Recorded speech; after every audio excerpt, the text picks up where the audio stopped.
নমস্কার বন্ধুরা, আমি অনিন্দিতা চলে এসেছি আজকে আমার একটা ব্লগ নিয়ে। সেটা হচ্ছে আমি সকালবেলায় আমার মেয়ের জন্য টিফিন বানিয়েছিলাম সেজওয়ান রাইস। তো আমি সেই রেসিপিটাই আপনাদের সাথে শেয়ার করতে চাইছি। প্রথমে যেটা করেছি সেটা কড়াইয়ে তেল নিয়ে তার মধ্যে রসুন কুচি এবং পেঁয়াজ কুচি আর সবজি বলতে আমার কাছে গাজর আর ক্যাপসিকাম দুটো সবজি ছিল, তো আমি এই দুটো সবজি অ্যাড করেছি। তারপরে হালকাভাবে নেড়ে যখন হালকা ভাজা ভাজা হয়ে গেছে তার মধ্যে আমি রেডিমেড সেজওয়ান সস যেটা বাজারে কিনতে পাওয়া যায় আমি সেটাই দিয়েছি।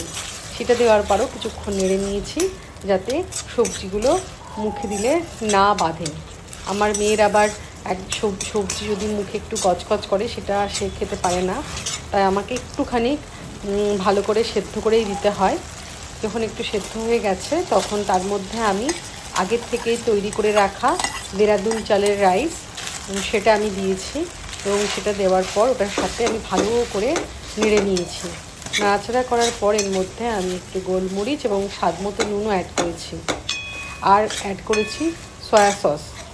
এই সবগুলো অ্যাড করার পর ভালোভাবে মিক্স করে নিলেই রেডি সেজওয়ান রাইস।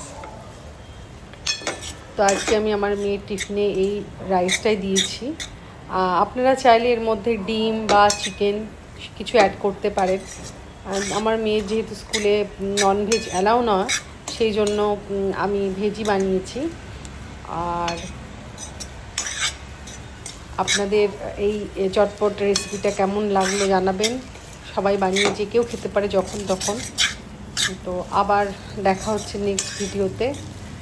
ভালো থাকবেন।